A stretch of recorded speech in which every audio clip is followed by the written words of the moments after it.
Hello ladies and gentlemen, and welcome back to Let's Play The Legend of Zelda, Twilight Princess. In the last episode, we fully recovered Ilia's memories and discovered the hidden village. From there, we were able to make contact with Impaz, who recognized us as the messenger to the heavens, and gave us the Ancient Sky Book, which has sky writing in it. And we've now come here to the sanctuary, where there just happens to be in the basement an expert on their Uka culture and their language.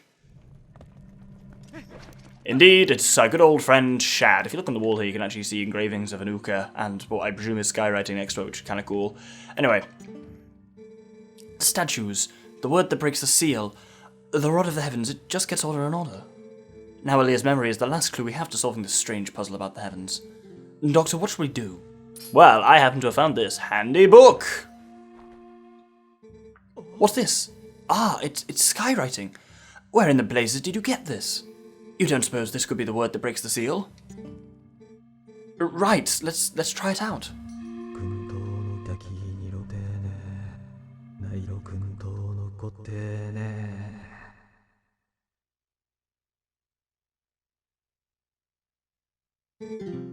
No reaction. So it is not this statue. Doctor, thanks ever so. You've brought me one step closer to solving this puzzle. I shall give the book back to you. Now I shall try out this word on the other statues. I've made the rounds of these statues so many times I've memorized their locations. I will place marks on your map so you can track them down in case you wish to find me.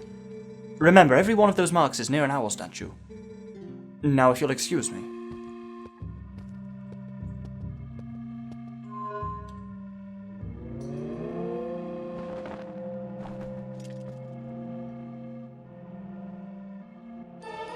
And power is returned to the Dominion Rod, which is very handy, and presumably that's what the word of power did.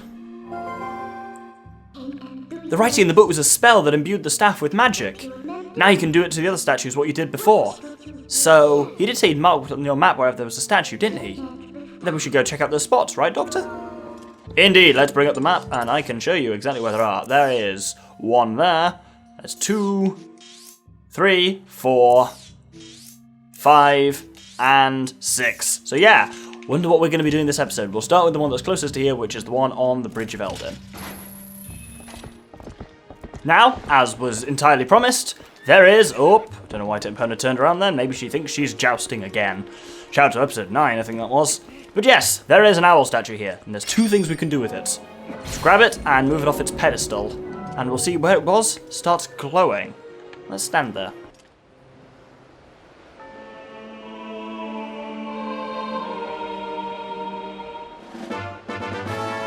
You found one sky character. A missing part of the word of the ancient sky book has been restored.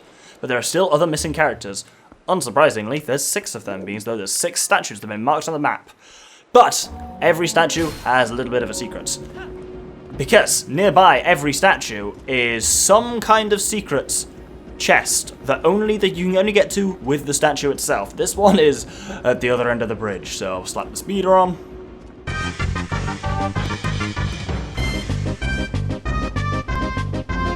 And indeed, ow. At this end of the bridge is where we need it. Let's shoot this guy in the mouth. I missed. Oh, he's doing that thing they do. Oh. Okay. Sorry, it's a slightly strange setup I've got on my new flat. If occasionally, it makes weird noises and the TV cuts out. Just had to resync it to make sure. Anyway, let's grab this owl again, and we chuck him down into this pit here. There's no way out for the owl once he's down there, unfortunately, poor fellow. But what we can do is use him craftily as a little platform which we can jump from.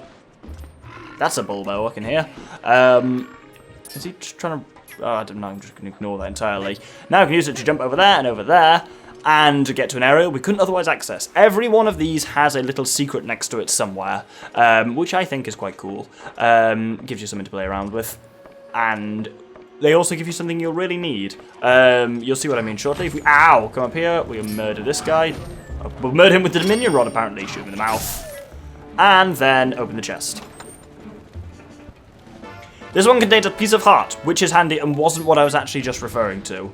Basically, most of the other ones contain rupees, which will be incredibly useful because there's actually one thing coming up for we'll need a fair few rupees for in this episode, so it's nice for it to do that. Next, we're going to head off to the one that's down just to the south of here in Kakariko Gorge. Now here, as you can see, we can unlock a new way.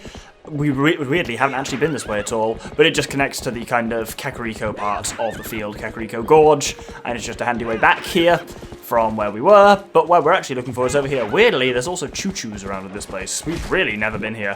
Though most of these owl places you'll find we've not really been to. There's one or two that we will have seen if you've been paying very close attention in the background of certain shots, like that Bridge of Eldin one, but a couple of them are just in corners you wouldn't have otherwise gone to. First things first, remove this guy, and you know how it goes. We hop onto here and grab a sky letter. With that done, let's position this guy into here, because then that allows us to kind of jump across that gap. And this one, like all of them, as I say, has a little treasure nearby, which is very cool. Let's hop onto there and onto there. And now you need to remember to grab him here, because there's actually another bit upcoming where you will need him. You need to slot him. Oh no, we don't need to slot him in this gap. We can just hop this gap naturally, but you do still need to grab him. So we can come around and put him in that gap there. Is that close enough? That is close enough. Excellent. And when you come up here, come on, there we go. 100 rupees, an orange rupee. I think 2 of them in total have a piece of heart. The other 4 have an orange rupee, so you get like 400 rupees by the end of this, which is very useful because you need... Basically, by the end of this episode, you'll need 300 rupees. So, next, we are going to go to the one, I believe, that's all the way down to the south in Farron Woods. Now, it's literally, the moment you enter Farron Woods, it's here to your left here. This, I said here there twice. This bomb thing, we've not gone through yet. So you can tell there's going to be a new, happy, exciting area behind it. Oh, every fucking time. My god, I really hope they fix that in the HD version. They must have done, because that was one of the most irritating aspects of this game. Again, owl here, and a sky character. Where's the owl gone? I left him just there. Oh, well, I guess the sky word actually counts as a cutscene, so it reloads his position. That's very odd. Anyway, let's put him into this oddly owl statue-shaped little dent there, and it'll point out... I wonder what you have to do here. Indeed, it's actually... Oh, still attached to him, but he can't get out of that little dent. Something we actually haven't done in a while is... Midna jumping. I always find it interesting that none of the dungeons really have Midna jumping in. Like, when you think about it, Temple of Time, you didn't really have to turn into a wolf at all for. You did a bit for Snow Peak. I think. Did you really? I think I was to, like, run on the... Wow. If we open up this chest... It's a piece of hearts. So we're actually nearly another heart container now, which is awesome. Yeah, I don't think you really needed it in Snow Peak at all, and you definitely didn't in the Temple of Time, other than literally to sniff at the beginning, which is a shame, because Arbiter's Ground used the wolf mechanic really nicely in switching with human. Anyway, now we're going to head to the one that's at the Great Bridge of Hylia. Now, this one's straight ahead, and the kind of puzzle here really did actually throw me for quite a while, and it's quite a clever one, both in terms of how you actually get the Skyward and how you get the chest. So the owl's up there, we can grab it down like that, revealing the sky thing underneath it. How to get up there is very nice. We grapple onto this, but instead of climbing up this to the top where there's nothing, we drop off and onto the owl, at which point we can go over and grab the sky letter. Now from here, I initially thought you'd have to jump onto the owl and then use the Dominion Rod down on it, and then because it walks at the same pace as you walk along and it bobs along underneath you and carries you. That, it turns out, is impossible. But what you do need to do is kind of position it over here-ish, because you might have seen the chest is in that little alcove to the right of us. So you need to position the owl somewhere where you can jump onto it, and then jump over to the chest. That's quite a difficult one to do if you have to really think about it. Another orange rupee, excellent for the collection, and we're actually not going to get onto Epona for now. We're actually going to warp and grab the one in the Desert Province. So let's warp to the Gerudo Mesa. So this is a bit we actually have seen before, because we just need to head over in the distance to that rock formation. In retrospect, that probably wasn't really worth putting the speeder on, was it? Maybe I didn't do it, who knows, because I haven't actually obviously edited this yet. Well, I will have done by the time you see this, but obviously I haven't at the moment for myself. Very strange, I know. Anyway, if you come up here, grab the owl, and you can pull it towards you here. Here, you kind of have to do it in some chunks to make sure that you stay up on here, because otherwise if you fall off, it gets to be a bit of a bugger. And let's pull him a little bit closer to us. He's got a little groove he's stuck in now, so we actually can't leave that depressed area, so he's quite easy to keep track of where he should be then. Let's grab the sky character. And this is a nice bit of puzzle now, because you've got to get to that chest over there. To do so requires maneuvering this guy, but obviously you've got limited space to move in, kind of being up here. But you've got these little kind of like cross bits that allow you movement in just the dimensions you need to. So walk him all the way along that one, till you're in the middle, then walk to this edge, grab him, and then walk to the other edge, and kind of your movements are designed to work exactly with what his maximum range of movements are. And then you just jump off like an idiot. Oh no, I managed to stay on, that's good. Hop across here. Bollocks! Yeah, so he needs to fit dead center in that little slot down there. When doing so, you can jump him here, you can jump over to here, and then this bit, as you can see, is kind of asymmetrical.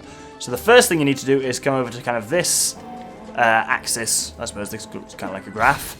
And then walk from there all the way over to there. You can completely ignore what he's doing. You can just look at what Link's doing to make sure you walk carefully.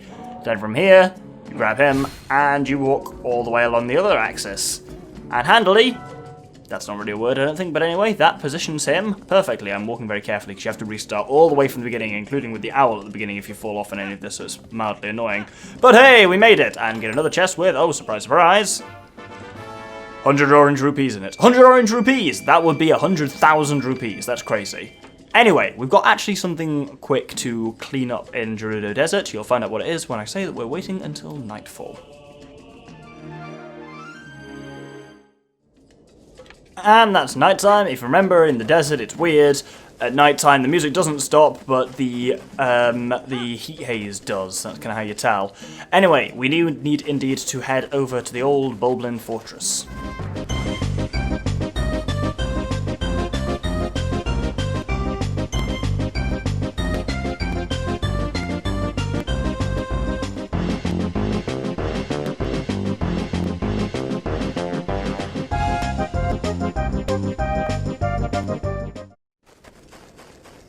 And now here we're going to wolf up, in case you hadn't guessed by now somehow, yeah, Poe. This one, yeah, you can only do once, because the Poe is in this kind of central chamber, this room where you fought King Bulblin. This Poe is only here after that fight, as in you have to leave the area and reload. Oh, go away, no, I want to hit the Poe! You have to leave the area and kind of come back into it in order to get this Poe soul. Therefore, we'll get this Poe up here, therefore, we didn't do it at the time because obviously we ended up straight in Arbiter's Grounds, and I didn't want to break the flow with Arbiter's Grounds by kind of then leaving and coming back, so I just thought I'd come back since I'd be back in the desert anyway. Anyway, one more to go. Let's warp to, I don't know why I'm walking, I'm to warp to Castle Fields East. And from here we go to a personal favourite little area of mine just because I think it looks really cool. Just up kind of to the south here is the Amphitheatre. At least that's what I think of it as, Lanayru Amphitheatre. Probably not accurate, but it definitely is an amphitheatre, I suppose. Let's kill these guys, because otherwise they can prove annoying while we're trying to do stuff with the Dominion Rod. Oh, I was trying to... Yeah, remember what I said a few episodes ago about multiple mortal draws never working? Anyway, let's grab the owl from up on his pedestal there.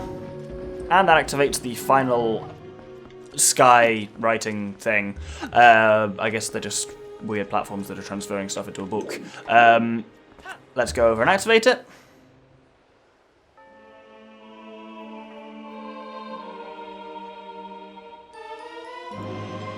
The ancient skybook is filled with the missing characters. It's a clue to finding a path to the sky.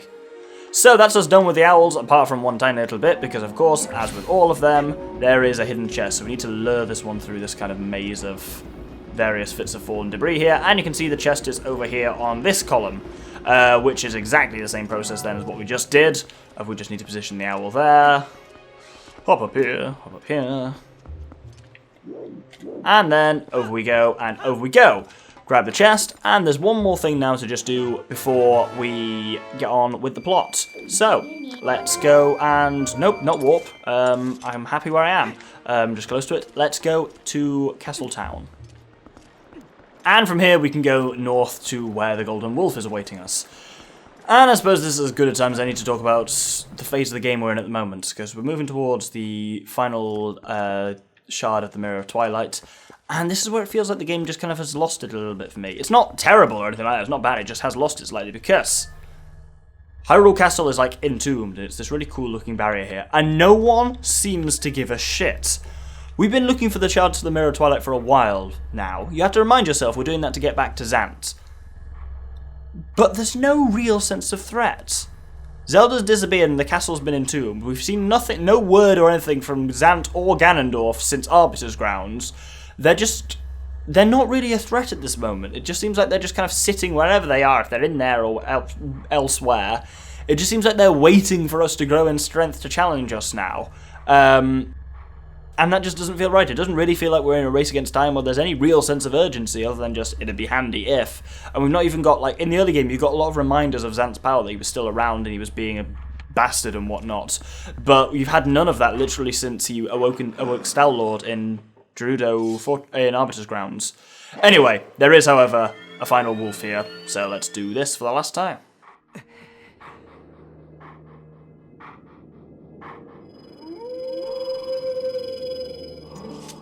At last, the time is now. This is the 7th and final hidden skill that I can pass on to you. This forgotten skill is the ultimate secret technique, and it tests the true courage of the one that wields it. Do you wish to master this final hidden skill, which can only be earned by the one true hero? Very well. Then before we begin, I will test you to ensure that you have mastered the last skill I taught you, the jump strike. Now then, come at me. So, if you remember the jump strike, we press and hold A, then we let go.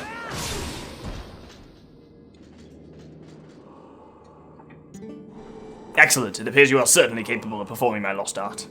Very well, my final hidden skill is the Great Spin. Let it be hewn into your mind.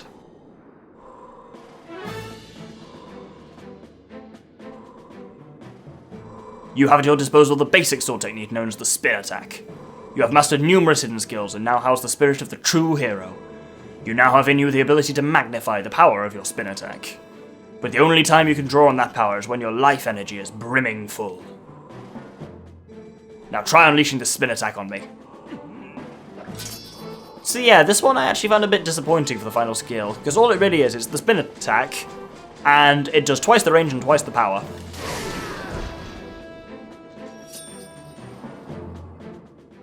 Impressive! I will repeat this once more. You can only perform this technique when your life energy is brimming full. Remember this. And that's the real limitation on there. It would be cool and useful, but in reality that doesn't happen a great deal. So it's not the most useful skill. I think actually the Mortal Draw is my favourite, and I think that would be suitable if they taught you it last, because I really like that one, but also it's nice to have it earlier in the game. Anyway, the final hidden skill, the Great Spin, has been passed on. Passed off? Fuck, I completely boxed that sentence up. You learn the final hidden spin. Oh, I can't say hidden skill. I keep saying hiddle spiddle or hiddle spin or great skill or. I'm just full of bollocks today. You have at last mastered all of the hidden skills. Although I accepted life as the hero, I could not convey the lessons of that life to those who came after. At last, I have eased my regrets. You who have marched through countless foes, each mightier than the last. You who now gaze to the future with vision unclouded. Surely you can restore Hyrule to its state of yore as the chosen land of the gods. Farewell. Go, and do not falter, my child.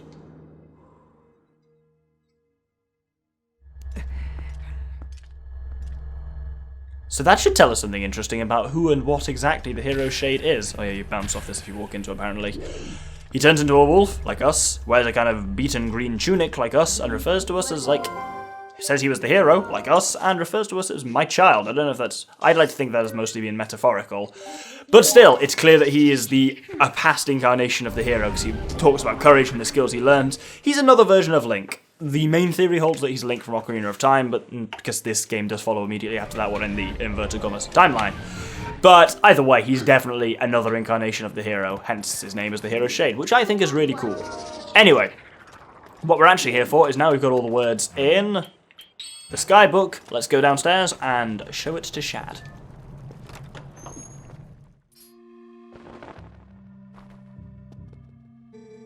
Is this a book from last time? Are there more letters in this word than the last time I looked? How did you investigate the... Doctor, this is amazing! Amazing! Now this must be the word that we need. Let's try it immediately.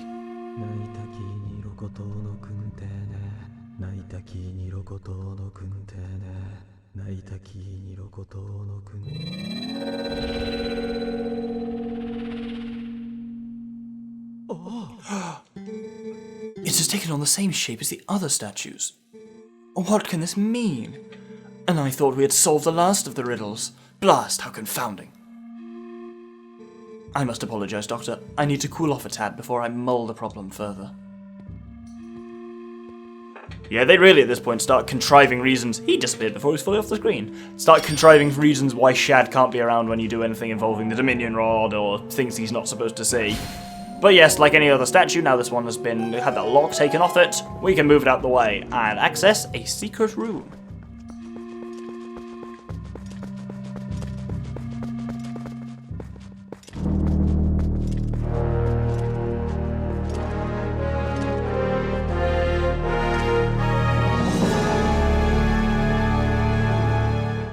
Doctor?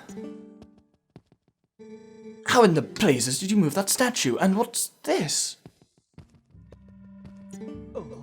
Amazing. Spectacular. This must be the sky cannon I read about in my father's notes. I knew that my intuition was onto something when it led me here. But how can one use this to get to the city in the sky? Stunning. I feel almost nervous. Just think, if we could get this to work, we could actually reach the city in the sky. We definitely need to get out of here. Let's speak to Midna and see what she says. A cannon, huh? What do you plan to do with this, Doctor?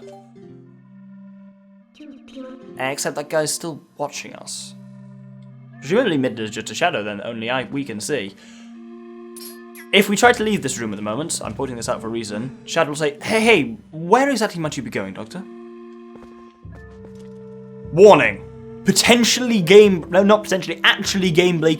glitch is possible here. You have to do a lot of things in a very certain order. Basically, if we speak to Shad, he will contrive another... Oh my goodness. He will contrive a reason to leave. Perhaps I'm in your way? Well, forgive me for not realizing. I should really just disappear at times like this. So, let me know the results another time, Doctor. Ah, yes. Let me give you one last piece of advice. That seems to be broken, so you do well to show it to a cannon expert first, I should say. Farewell. So, I wonder if I put him off. So, the glitch is this, and can be avoided very simply. To avoid the glitch, never save in this room, ever.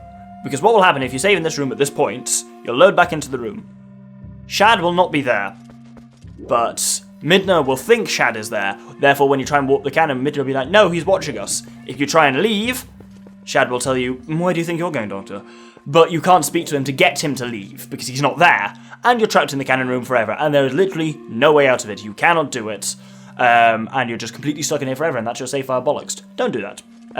It was such a major thing that actually later versions of this game, as in later prints of it on the Wii, actually addressed that, and it was fixed in later versions of that. And I assume it must be fixed in the HD version as well. But yeah, seriously, game-breaking glitch, don't do that. Anyway, we need to take this to a cannon expert. And where do we happen to know one of those?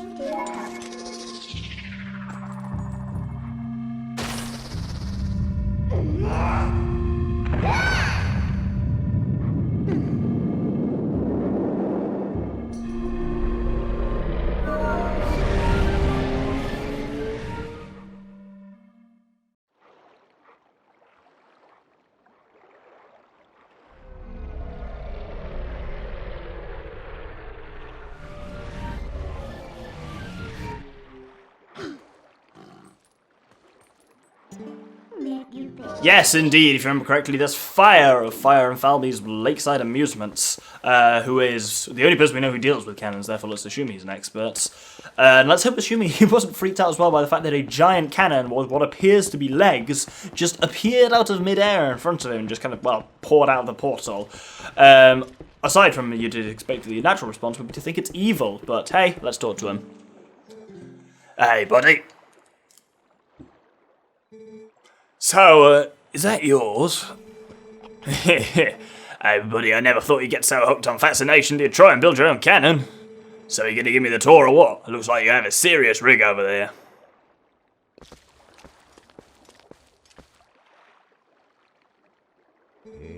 Wow, it's kinda retro, huh? There's no ignition device, so you can't even use it. Listen, buddy, I suppose I might be able to fix it for you. I mean, maybe. That is, if you can pay me 300 rupees in advance. What do you say? Oh, I knew you'd see the light, buddy. Now, just be a sec.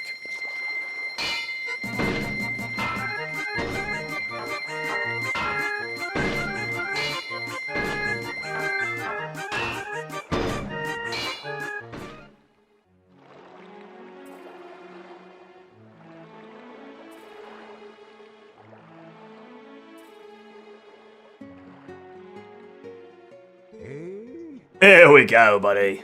All working as it should, I think. It may look like junk, but this thing's got some powerful innards.